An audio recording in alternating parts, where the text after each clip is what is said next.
United States. So help you God. So help me God. აი მეგობრებო, ახლა აგეხსნით სიტუაციას. ჯერ არ მინდა დამინახო რომ იღებენ კი არა ვიღებ. ახლა წავიდნენ ესენი, მაინც რო არ უყვართ ვიდეოს გადაღება. ეტყობა ეს მოსწავლეა და ცოტა ხანში გეტყვით, არ მინდა რომ შემამჩნიონ. ეს დაცვის ხალხია. მეგობრებო, ახლა ვიმყოფები მე დალასის მიდამოებში და დღეს გონი საინტერესო ვიდეო გვექნება. უპირველეს ყოვლისა ამოვიწყო ყველას გამარჯობა, სიხარული, ბედნიერება და კარგი განწყობა. ერთ სიტყვით, დალასის ცოტა მოშორებით მაქვს დელივერი რა. და ახლა დალასში მოხვიდე და ჩვენ ხო სულ გვაინტერესებს რაღაცა საინტერესო რაღაცები და გადავწყვიტე რომ დალასი ცნობილია, ერთ-ერთი ტეხასის ერთ-ერთი დიდი ქალაქია და რა არის აქ სანახავი? სანახავი არის იცხვი. როდეოზე ვიყავით და მეორე არის ყველაზე ცნობილი 20-20 საუკუნის გამოუკლავი დიდი ცნობილი მკვლელობა, ანუ კენედის მკვლელობა და აი მან არის პატარა მუზეუმი და მან მინდა მოხვედრა. აქედან გამომდინარე სადაც უნდა მიმეტანა ტვიტი, ცოტა იქით არის რა. მაგრამ აქი ტრაქსტოპია და ვერ ნახე ადგილი და საერთოდ დალაშის მიდამოებში ძალიან ძლელია, აი მძღოლება ბიჭებმა იციან, ძალიან ძლელია იმის ტრაქსტოპზე მოხვედრა. ხო და აგე დავინახე, შემდეგი საწყობი და მოვედი რა საწყობში. და საერთოდ იქ წერია არ დააყენოთ მანქანა, თორე დაგაჯარიმებთო და მეთქი ახლა ამ ხელა ზარს ახლა მე დილამდე უნდა ვიყო აქ, მანქანა უნდა იყოს დილამდე და შემოვედი აქით, და აქ დავდექი და უცბად ერთი დაცვა მოვიდა ახლა ის მანქანა და მეორე აგერ ბატონი ფენა, რა დაცვი და რა გინდაო საბუთები მაჩვენო და მეთქი არა საბუთები მე უბრალოდ მეთქი ადგილი ვერ ნახე მეთქი და თუ შეიძლება დამაყენეთ მეთქი და წესი და რიგი თუ არ შეიძლებაო და რამდენი ხანი უნდა იდგეო მეუნე მეთქი დილით წავარ მეთქი და მიყურა და ხო კარგი და დადექიო ოღონდ დილითო წადი აქიდან. ნუ ჩვენს გაგვიხარდა და აი ეს პროცესი იყო რომ გადავიღე და ნუ ერთ სიტყვით წავიდეთ ახლა ტაქსი გამოვიძახოთ და თავარია აღარ დაგვაჯარიმები და წავიდეთ კენედის მკვლელობის ადგილას. აბა კარგო დაგველოდე. იმედია დღეს საინტერესო დღე გვექნება. დინი ხალია დალაში მინდოდა ამ ადგილის ნახვა და ეხლა მომეცა მაგის საშუალება და წავიდეთ 20 საუკუნის ყველაზე საიდუმლო და გახმაურებული მკვლელობა. ანუ ჯონ ფიდერალ კენედის მკვლელობის ადგილი ნახოთ. ტაქსი გამოვიძახე და ქალბატონი იქნება ლიზა. ძღოლი დაველოდოთ აბა, სად არის ჩვენი ტაქსი. Thank you very much. No problem. I want to see this museum. Have you been in museum? Not this one, no. That's okay. I see that 24 hours it's working for surprised. What, the QT? No. It's museum. Oh, museum. Oh, wow. Okay. And I don't want to lose this option, you know. Yeah.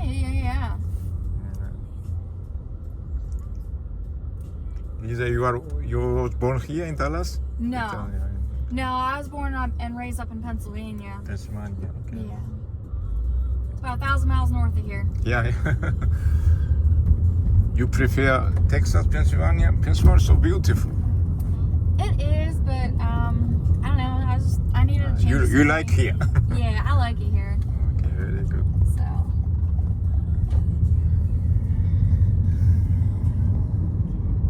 ჩვენ აღარ ვილაპარაკოთ, მივიდეთ ბატარეა დაგვიძე, ჩვენ მივიდეთ იმ მუზეუმში და გადავიღოთ ყველაფერს. სკოლას ვერ ვილაპარაკოთ. Dallas is one of most bridges, I think, yeah, all over world. Okay. Dallas მაინც თავისი ხიდებით გამოირჩევა. თუ გავედით სენჩი, სასწაულია ეს. ჰაეროვან ხიდეს რო ეძახით ესტაკადებს. Dallas ამ ხიდების გარეშე წარმოუდგენელია.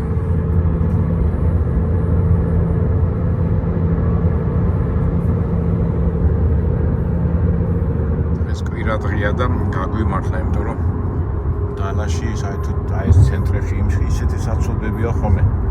სკოლებს თუ თავბეც ვიწყევლით ხოლმე აკეთკე რომ მოვდივარ და მე პირადად ღამე არ შემოვდივარ, პირიქით დღისით არ შემოვდივარ ღამე. როგორ გადავკვეთო ხოლმე ეს ადგილები.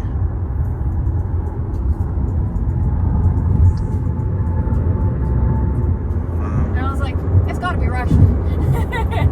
But Liza. Lisa, yeah. But what you are originally? You are German? Welsh. Welsh, English, yeah. Great Britain.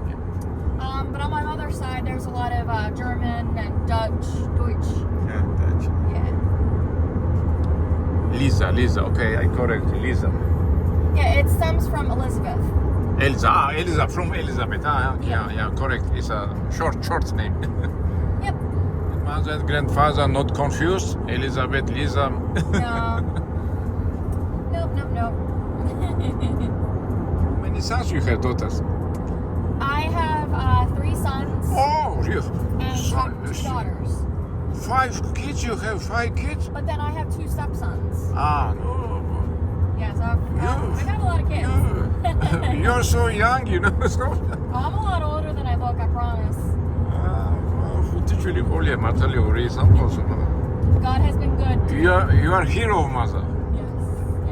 God has been good to me. Yeah. God bless you. Thank you. Likewise. სამი ჩემი შვილი ყავსა და 2 ფრიდან, გერები, მაგრამ ახლა აეთქობა, ახლა ახალგაზრდა გოგონა. ახლა მკითხოთ, რამდენი წლის არის? არა, ხელმძღვანელი. ძველი ქალაქის უხიდებშია რა, უხიდებში და ესტაკადებში.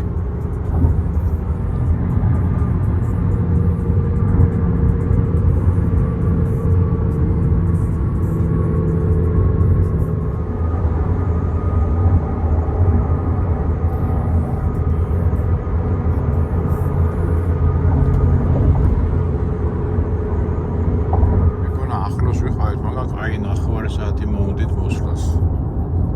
ძალიან დიდია დალასი რა.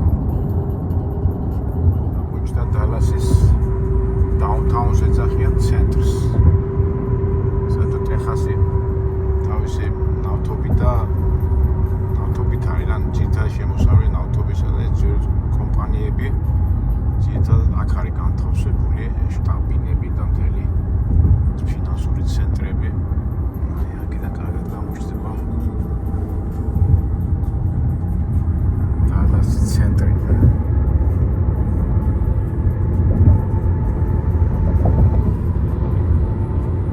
ეს რა ვიშკაა. ნებია და გარშემო სუცად აბჯენებია რა. ჩვენ უნდა მივიდეთ ელმის ქუჩაზე. ეს ხიდები სად არის ეს?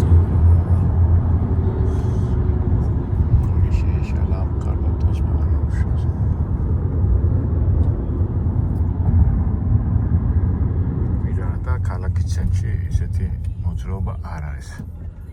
ცოტა ისე უცნაური ისე წერა რომ 24 საათი მუშაობს ის მუზეუმი და აიცა ვნახოთ. ის წიგნსაცავი საიდანაც ისროლა ოსვალდმა. ყოველ შემთხვევაში ამას მე რომ მივათ იქ მოვყვებით. ეხლა ასეთ ადგილებში მე ტრაილერით ვერ გავივილი რა. ასე თუ ისე დალასის ცენტრალურ ქუჩებში გვიწევს სიარული. ცენტრალური ქუჩები მაინც სამუშაო და საოფისე ადგილებია. ტრამვაიც ქონიათ ხედავთ დალაში. აი ეს ადგილია ხო, ახლა გავეს კინსაცავი და ხო. იწოვე ხია, Where is museum this one, huh? It says this is it. Okay. Thank you. მოვედით მეგობრებო, ცოტა ისეთი ადგილია. და ახლა გამოვამჟღავნებ ჩემ ცოდნას ისტორიულს და იმ ადგილასაც, სადაც აი ეს ალბათ ვიდეო, ჩვენი ვიდეოსაც ვაჩვენებთ. ესე იგი, მოდი იქიდან გავიდეთ.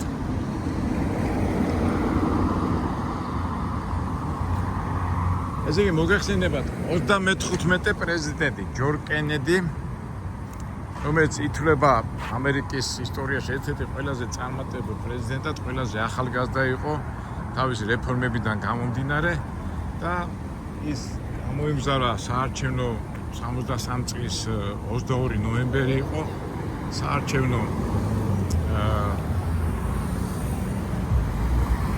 არჩევნებში უნდა მიეღო მონაწილეობა და სააგიტაციო და რა ქვია საარჩევნო იმისთვის ემზადებოდა და გახსოვთ ხო ესე იგი ეს მანქანა მე ამას მოვყვები წამოვიდა ასე მოდიოდა ეს ესკორტი მე ვისაც ბევრი ფილმები მაქვს ნანახი ასე იძახენ სპეციალურად ასე წამოვიდა ეს მანქანა თავისი ესკორტი და თავისი წინა მანქანაში ლიმუზინში კაბრიოლეტის ლიმუზინში იჯდა პრეზიდენტი იმის რა ქვია ტეხასის გუბერნატორი და აი ესე წამოვიდნენ და ეს ალბათ სურათები ბევრჯერ გაქვს ნანახი და აი ეს აქ რომ მიდიოდა აი მონაკვეთში აი ამ შენობიდან კინგსაცავიდან ოსვალდმა 1 2 3 4 5 6 აი აქედან ესროლა და მე აი ეს სურათები ვიდეოებზე ბევრი გვაქვს ნანახი მოხდა ჯონ კენედის მოკლა და მე სურათები გაქვს ხო ნანახი და აი ეს არის პატარა მოდი აქეთ მივიდეთ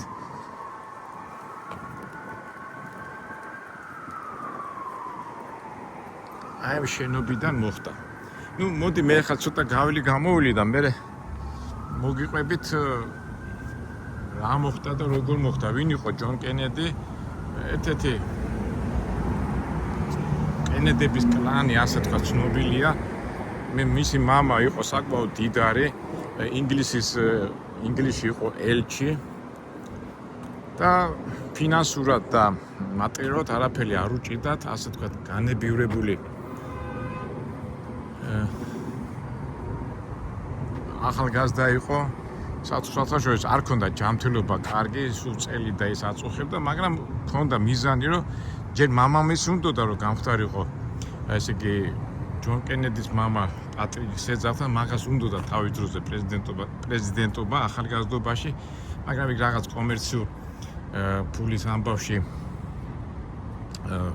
კორუფციაში ამხილეს და მე მთელი ამბები და მთელი ეს განათლება და მთელი ენერგია თავის შვილებზე გადაიტანა მამამ.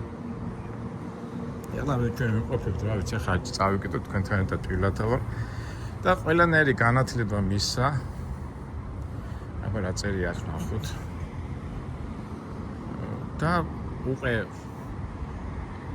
იმდენად მე პრეზიდენტად ესე იგი მამას ყავდა ახსოვს 4 ბიჭი და 3 და ნუ 7 დედმამიშვილები იყვნენ და ყველა ცდილობდა რომ აი უნდოდა რომ პირველი ბიჭი გამხდარიყო პრეზიდენტი და ის წავიდა ავიაციაში პირველი ძმა და ჯონი იყო მეორე ძმა და ამანაც მოინდომა და ისიც წავიდა ჯარში იმიტომ მოგეხსენებათ ჯარში თუ გინდა შენ პოლიტიკას მიაღწიო და წარმატებას მიაღწიო აუცილებლად ჯარი არის ერთ-ერთი ყველაზე სასტარტო ელემენტი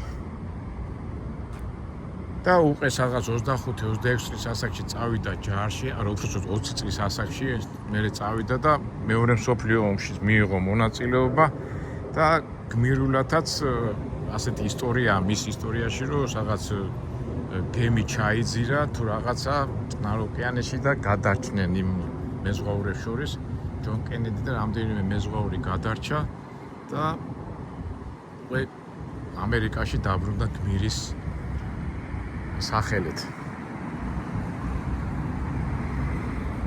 ჩამოვიდა, ყველანაირი განათლება მიიღო, აი ეს ესკორტი, დაწერია აბრაჰამ ზოპლოდალასტრეს. ამას ალბათ ეხლა მე რა მინდა იცით, აი წესით აი ქონდა მივიდე 6 საათი 24 საათი მუშაობსო და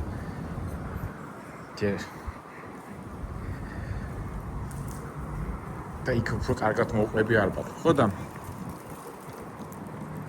უკვე როგორც ჯარი ქონდა მოვლილი და ყველანაირი განათლება მიიღო ჰარვარდის უნივერსიტეტში,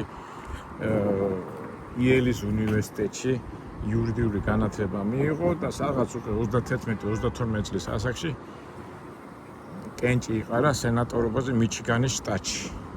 და აი იქიდან წავიდა, ეხლა ეს ტექნოლოგიებს უკვე მე აღარ მოვყვები და 40 წლის ასაკში უკვე პრეზიდენტობაზე იყარა.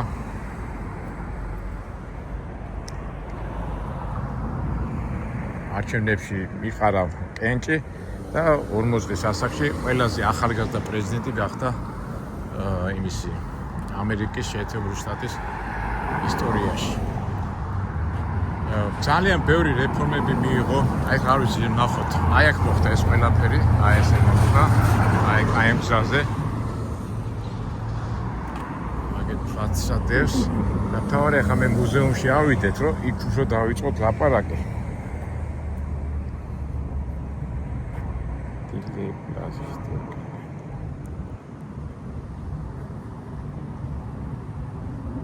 თვითონ ფიზიკურად ჯანმრთელობით იქ მე ჯარში რო იყო ტყვია მოხდა ხერხემალში და მთელი ცხოვრება აი ხერხემალი და შუ ჯანმრთელობის პრობლემები ჰქონდა, მაგრამ იმდენად ენერგიული და იმდენად ლაპარაკის უნარი ჰქონდა, მიუხედავად იმისა თავისი ტკივილებისა და თავი ფიზიკური ნაკლისა, ძალიან დიდ ენერგიას ამჟღავნებდა და ითვლება ერთ-ერთ ყველაზე ენერგიულ პრეზიდენტად.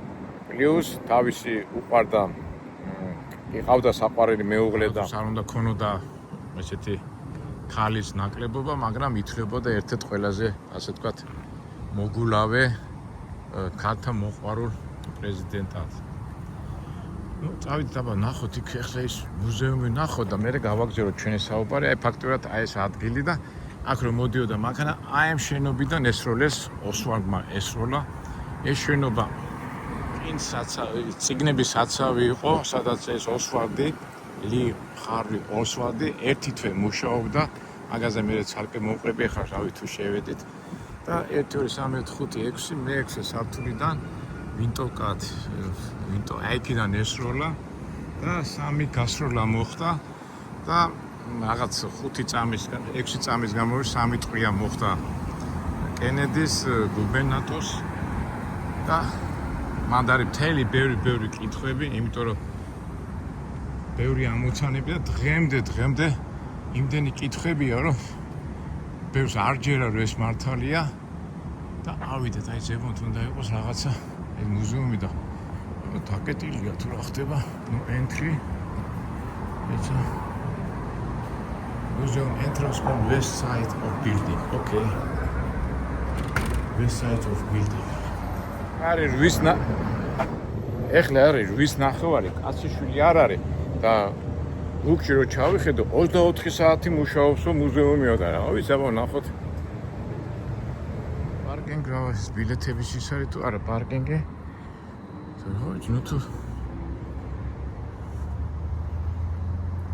კაციშვილი არაა და დავიჯერო იმ ინტერნეტში არასწორი აი მუზეუმი პარკინგი ეს მანქანები with 6th floor museum at Delay Place.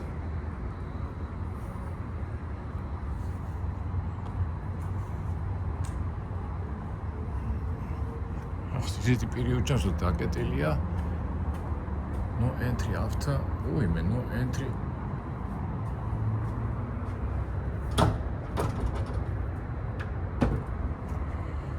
There's no entry after for 4 საათის შემდეგ არ არის შესასვლელი. ვა, ეს იგი შესტომა მომივიდა. იმიტომ რომ აი რომ ნახოთ ახლა ეს მუზეუმი 6th floor museum of Delhi Plaza ინტერნეტში რო აკრიფოთ, წერია 24 საათი მუშაობს და. ცუდია. არა რაიმედი მქონდა. არა უშავს ჩვენ. ვერ განსაზღვრე რა ეს მე რო არ მცოდნოდა რომ ეს 24 საათი რატო ეწერა? ლოგიკურად რატო უნდა იყოს 24 საათი მუზეუმი ღია?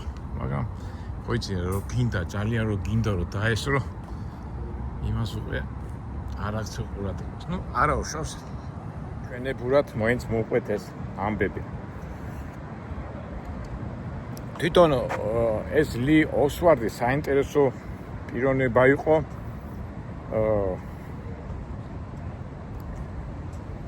დაიბადა, ესე იგი, სადღაც 39 წელს თუ რაღაცა და 20 წლის იყო. ნამსახურები იყო ეს ოსვალდი ფლოტში. მე რატომაც დაინტერესდა ვიტყვიან იმის მარქსისტული და მარქსის სოციალისტური თეორიებით და მე ახლა ყვები იმას, რასაც ოფიციალურად ამბობდნენ და გადაწყვიტა ამ ოსვალდმა, რომ არ უნდოდა საკაისა ამერიკაში ცხოვრება, არ უნდოდა მისი მოქალაქეობა და საბჭოთა კავშირში წავიდა. იქ იცხოვრა 4 წელი. უნდოდა საბჭოთა კავშირის მოქალაქე პასპორტი აეღო, მაგრამ არ მისცეს. და მე 4-5 წლის შემდეგ რუსი ცოლი მოიყვანა. და ეს რუსი ბავშვი გაუჩნდა 2 თვის და ისევ ამერიკაში დაბრუნდა. ძალიან ბევრი პროფესიები გამოიცვალა. ძალიან ბევრი კითხვები ისმის, ვინა, როგორ, ანაერად იძახიან, რომ ვითომ საბჭოთა კავშირმა დაავიბრყა და მოამზადა, მაგრამ ეს ყველაფერი ეს ვერსიები არ არის მართალი და არ ჯერათ მაგისი. და ძალიან ბევრი კითხვები არის ამ კაცის მიმართ. მე სანამ ეს კვლელობა მოხდა 73 წლის 22 ნოემბერს და ეს ოსვალდი ძალიან ბევრი სამსახურები გამოიცვალა და აქ აი ამ წიგნთა საცავი იყო და აქ ერთი თვის ნამუშევარი იყო და როდესაც ჯონ კენედი ასეთი მიდიოდა მისი ესკორტი წინ ეს ხო ატყდა ერთი ამბავი და პოლიცია რომ ავიდა იმ შენობაზე შეამჩნეს რომ ოსვალდი გამოდიოდა და ყურადღება არ მიაქცეს რომ მისი თანამშრომელი იყო. მერე ოსვალდი წავიდა სადღაც ქალაქში, ჯერ სახლში მივიდა, მერე სახლიდან გამოვიდა, მერე წავიდა კინოთეატრში და მერე 4-5 საათის შემდეგ კინოთეატრში დააპატიმრეს. ობელისკიც ყოფილა, სადაც წერია რომ პირველი სახლი დალაში აი აქ აშენდა და მე ერთდროულად გადმოკეთდა. დალასის ცენტრში ვარ, ყველაზე ძველ ადგილას. ელმ-კლას. ხო, მე და ესე იგი, იმდენად ხო, მე ეს ოსვალდი რომ დაიჭირეს. 3 დღე იყო პოლიციის განყოფილებაში. მიდიოდა დაკითხვა, სადაც უარყოფდა ყველაფერს, რომ მე არ ვიცი რა ვინ პრეზიდენტი, რა პრეზიდენტი, მე არ მომიკლავს, ამას უარყოფდა, არც უთქვია. რამე ისეთი რომ პოლიციას რამე მოესწრო და რაღაცა ინფორმაციები მიიღო და გადაწყვიტეს, რომ გადაეყვანათ ერთი პოლიციის განყოფილებიდან სხვა ადმინისტრაციულ ცენტრში და გამოსვლისას, როდესაც გამოდიოდა ასეთი გვარია რუბინი, რომელიც იყო დალასის ამ გვარს მე დავიმახსოვრეთ, იმიტომ დალასის ასე ვთქვათ მაფიოსთა, ღამის კლუბების მფლობელი იყო, რომელსაც კავშირი ჰქონდა მაფიოზებთან და პირდაპირ ესროლა ოსვალდს და იქვე მოკლა. ესე იგი მოწმე მოკლეს, მერე დაიჭირეს ეს რუბინის და ეკითხებენ რა ქენია შენ ამისთანავ და მე არ მინდოდა რომ ჟაკლინიო მაგრამ მიყვარსო და პატივისცემო და ეს გამოკითხების დროს რომ უარყოფით და დამუხტულიყო მე ამიტომ მოვსწეო ოსვალდიო. გავიდა 2-3 წელი ეს რუბინის ციხეში წესეს და 3-4 წლის შემდეგ ეს რუბინიც საიდუმლო გარემოებაში გარდაიცვალა. ასეთი მე რო წავიდა გამოძიებები, ძალიან ბევრი უცნაურობები ხდებოდა ამ გამოძიებაში. ფაქტიურად ყველა მოწმე, όλი ტაქსიძღოლი რომელიც ოსვალდი მიიყვანა, ყველა მოწმე, ვინც კი რაღაცა კავშირი ჰქონდა ოსვალდთან, ახლა ზუსტად ვერ იხსენებ, ყველა ფაქტიურად რაღაცა 6 წლის განმავლობაში საიდუმლო გარემოებაში გარდაიცვალნენ. ისი თქმა მინდა, რომ ამით, ასე ვთქვათ, მოწმეებს და იმ პირებს, ვისგანაც შეეძლოთ რაღაცა ინფორმაციები მიიღოთ, ყველა საიდუმლო სიტუაციაში გარდაცვლილებს ნახულობდნენ. ან ეს პოლიცია რო ავიდა იმ შენობაში, ხო? იქ დახვდა გვინტოვკა. რაც უდი ახლა ეს მუზეუმი დაკეტილი რო იყო, ალბათ იქ ყველაფერს ნახავდით და ეს ვინტოვკა ამ ოსვალდმა ისე აიტანა, თითქოს შეხვეული ქონდა და ეცმა ორმა ადამიანმა რო დაინახა, ისინიც საიდუმლო გარემოებაში გარდაიცვალნენ. ოსვალდის ისტორიას, ბიოგრაფიას რო კითხულობენ, კი მართალია ჯარში იყო, მაგრამ აი რო იტყვიან, კარგი მსროლელი და სნაიპერული თვისებებით კარგად არ გამოირჩეოდა და კითხვა დაისმა, რომ ამ სროლის დროს 3 გასროლა მოხდა, მაგრამ ვინც აი ბალისტიკა და ვინც იარაღი იცის, გამორიცხულიაო, რომ 5 წამის განმავლობაშიო 3 ტყვია ესროლაო რა, იმდენად ის უნდა ყოფილიყო და აქ უკვე ეჭვები იბადება, რომ არა მარტო ოსვალდმა ისროლა, არამედ ამბობენ, რომ აი გამოკლეს რაღაც აი იქითა შენობიდანაც ისროლა ზოგიერთმა, ზოგი იქიდან, იმიტომ და სხვადასხვა კუთხიდან ტყვიები წამოვიდნენ. და წარმოიდგინეთ, რამდენჯერმე მოხდა გამოკვლა, ესე 60 წლის წინ მოხდა, ხო ეს მკვლელობა ფაქტია 62 წლის წინ და დღემდე ბოლომდე ვერავინ ვერ გაარკვია რა მოხდა და რანაირად რა მოხდა იმ დღეს და სადაც 2000 თუ 3000 წიგნია დაწერილი ამ მკვლელობის შესახებ, ეს ტექნიკური მომენტები როგორ რანაირად და დღემდე ამოუცნობია ეს ყველაფერი. თუმცა გამოძიება რაღაც 3 წლის წინ გესომება ტრამპი რო გახდა პრეზიდენტი, მაგრამ გამოაცხადა, რომ მე კენედის მკვლელობის იმას გამოაქვეყნებო და მე ვიცი მიდიოდა გამოძიება და ბოლოს თქვა, რომ არაფერი არ უთქვა და ზოგადად თქვა, რომ აქ ისრაელის სპეცსამსახურების ხელი ურევიაო კენედის მკვლელობაში. ხელი ურევია მკვლელობაში. რო კითხულობ გაზეთებს და ინფორმაციებს რო კითხულობ, ამერიკელებს არ ჯერათ, რომ დღემდე ეს ბურუსი დაბურული საქმე ბურუსითაა დღემდე გავრცელებული, იმიტომ კაცი არავის არ ჯერა, რომ ოსვალდმა მოკლა ჯონ კენედი და ყველა იძახის, რომ ეს არის სისტემა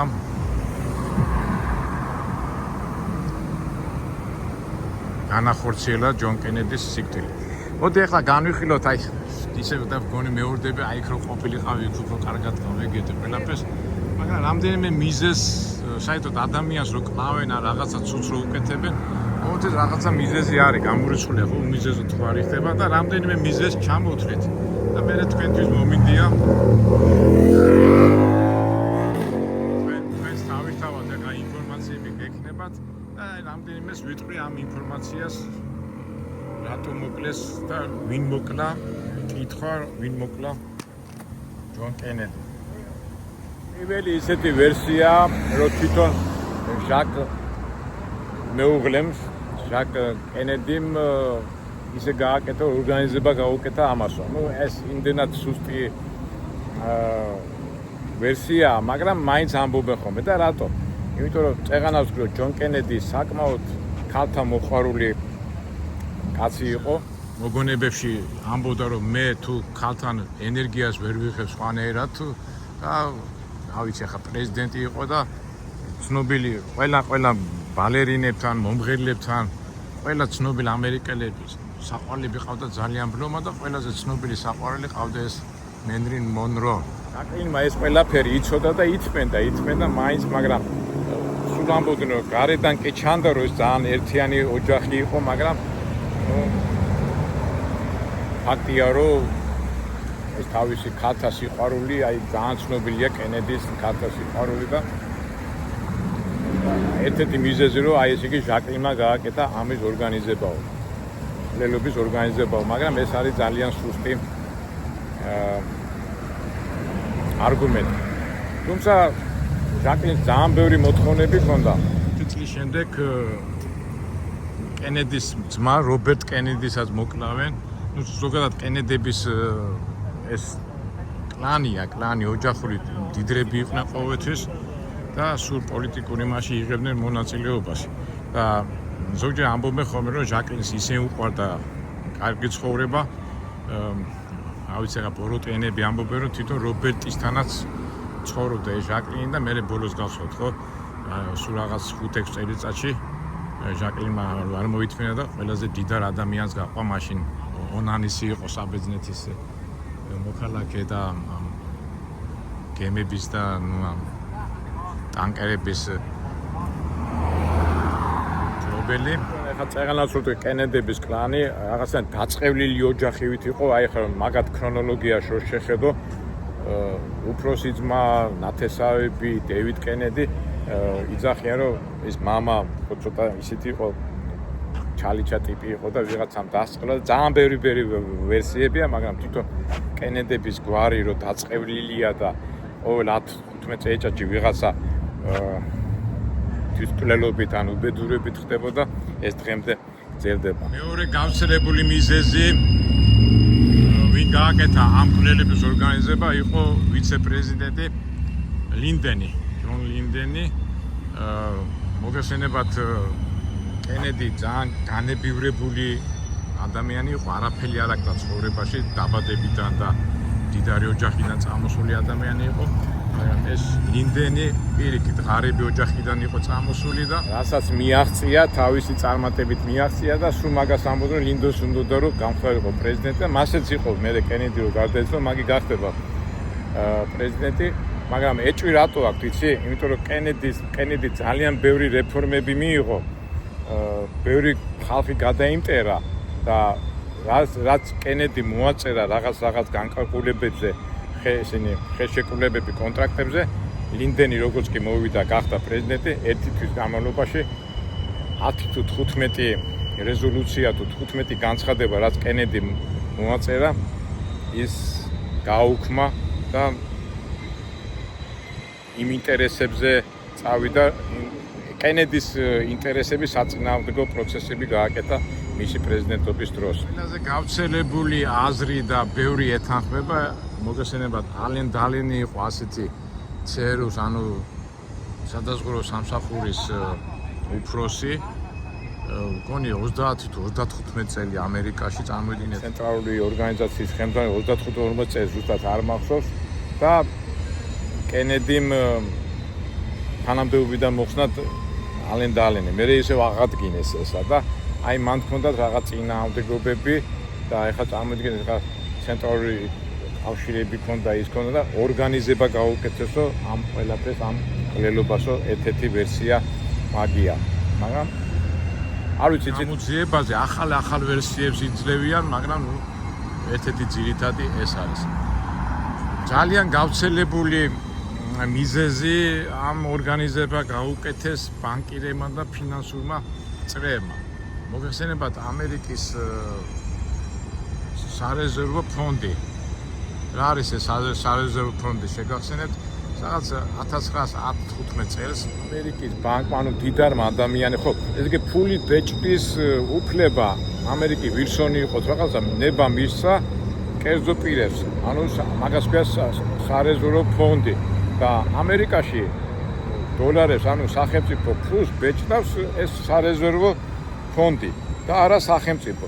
და პრეზიდენტი კენედი ამას გაუპირისპირდა და ბრძანება გამოსცა და ეს ფულის ბეჭდის ფუნქცია გადაიტანა რა ქვია ამაზე სახელმწიფოზე და აი აქ უკვე ეს ფინანსური წრეები და ფონდის ხელმძღვანელები ძალიან დაუპირისპირდნენ, ნუ უკმაყოფილოები იყვნენ და მაგათაც აბრალებენ.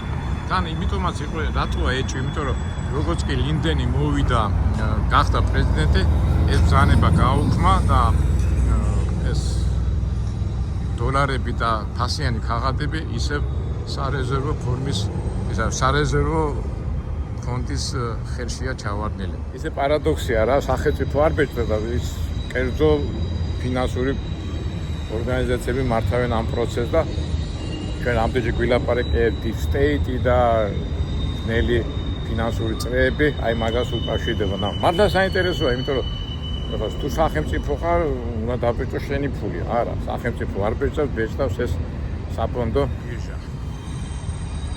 საფონდო ბირჟა მეთქეს, სარეზერვო საფონდო სამსახური რა ასე ვთქვათ. გავრცელებული ვერსია მაფიოზები.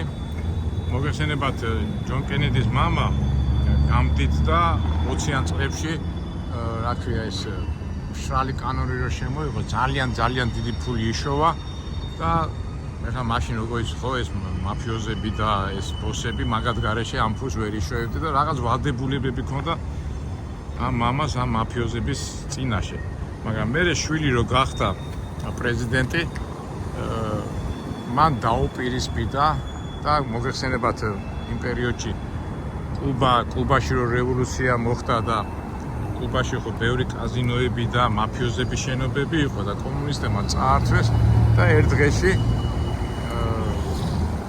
ის ქონება და ის შენობები და ის კაპიტალი რაც ჰქონდათ მაფიოზებს კუბაში ერთ დღეს მოგეხსენებათ კენედი ითვლებოდა ერთ-ერთ მშვიდობიან მიმართულებას აწვებოდა და აი მან დაუპირისპირდნენ და ისეთი აქტიურ მოქმედებებს არ აკეთებდა რომ კუბა შეენარჩუნებინა და ამ მაფიოზების ორგანიზებას აბრალებენ ამ მკვლელობას. ეს ყველაზე გავრცელებული ვერსია კიდევ ის არის რომ მოგეხსენებათ 60-63 წელს საბჭოთა კავშირთან ძალიან დაიძაბა სიტუაცია. მაშინ გენერალური დივანი და გახსოვთ ხო უკვე ფიდელ კასტრო იბრძოდა კომუნიზმის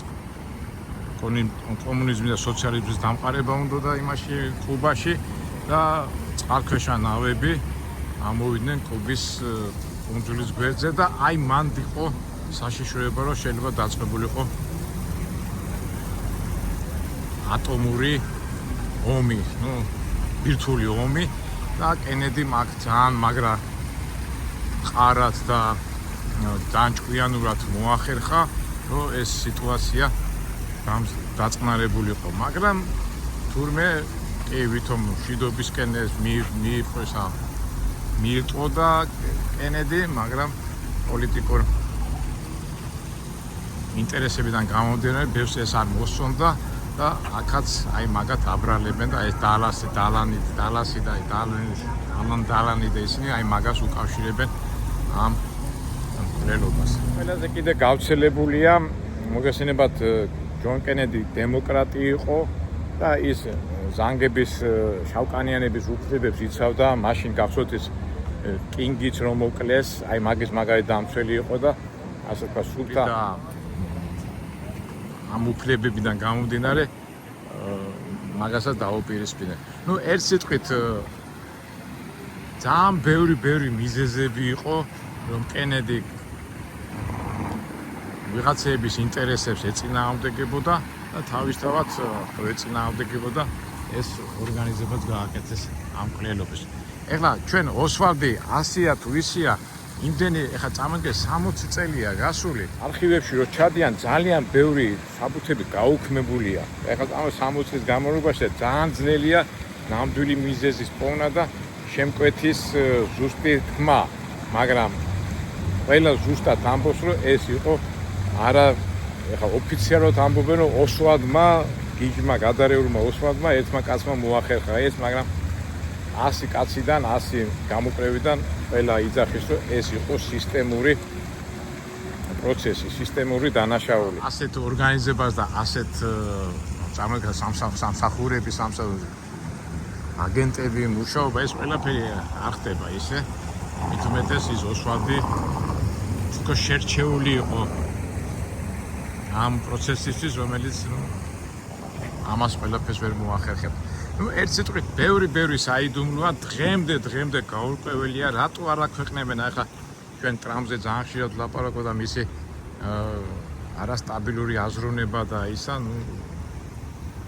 ვერ გაარკვე მაგას რა არის მართალი რა არის მტვანი და დღემდე ეს კითხვა ვინ მოკლა კენედი რატო მოკლეს და როგორ მოკლეს მე-20 საუკუნის ყველაზე დიდი საიდუმლოა. წარმოიდგინეთ დღევანდელ დღეს ეხლა მე რო ვლაპარაკობ და პატარა გაფუჩუნებაც ყველა მიცის რომ მოინდომონ ტექნიკიდან გამომდინარე, მაგრამ იქ იმდენი ინტერესები და იმდენი გადაკვეთებია პოლიტიკურ და ეკონომიურ პროცესებში, რომ ჩვენაირი ხალხი დიდი ხანი ვერ გაიგებს. და საერთოდ პოლიტიკას ხო ისეთი რაღაცაა, რომ აი თითქოს გინდა გაიგო, თითქოს გინდა ჩაწვდე, მაგრამ ისია ჩახლართული. თუმცა გადის დრო, ამ მომენტში რო ვერ გებულობ, მაგრამ ვარიანტი არა გაბა 50-60-100 წელი მე უკვე ყველაფერი თავის ადგილას ჯდება და უკვე ზუსტ მიზანს და მიზნებს გებულობს. ეს ისტორიას გასწავლის და კაცობრიობას.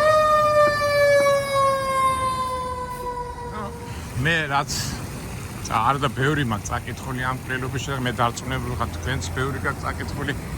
უბრალოდ დასანანია რომ იმ მუზეუმში ვერ მოხვდით. ავიცი თუ გვექნება მე საშუალება ავად. ზოგიერთი მეებში რომ აქ ნახის ვინტოვკა და ნუ იგივე აი ხა რასაც მე ვყვები ალბათ ის არის იქ წერია უბრალოდ ფოტოები და უფრო მეტი ღრმა ინფორმაციის აღება შეიძლება იმ მუზეუმში, მაგრამ რას იზრ. მოდი ხა ჩვენ დავდგეთ იმ ადგილას, სადაც მოხდა ტყვია ჩვენ ასე ცნობილ პრეზიდენტს. მე მეგობას ვუთხარი, მეთქი იქ მივდივარ, მეთქი სადაც კენედი მოკლეს, მეთქი რას მეუნება ისე, ხა იქ არ დადგეო, შენ არ გესროლო. რა ვიცი, მესვიან აგე კითხვა ყველაზე ისეთ ადგილას, სადაც მთელი მსოფლიო ლაპარაკობს. აქ მოხდა ეს როლა, მე ეს მანქანა გავარდება იქიდან აქიდან და ნუ ასეა თუ ისე მეგობრებო, ყველას ალბათ საშუალება არ ექნება ამერიკაში მოსვლის. თქვათ კერძოდ აქ მოვიდეს ამის საშუალება არ ექნება და ჩვენ აგერ ჩემთან, ჩემი საშუალებით ათალია ვიდეო გადაღების საშუალებით, მაგრამ ასე თუ ისე თქვენთან ერთად მეც პირველად ვარ აქა და აზრი შეგვექნება და რაღაცა ფიქრები ამ ადგილის მიმართ. ადგილი, სადაც ამერიკის 35 პრეზიდენტი ჯონ კენედი მოკლეს.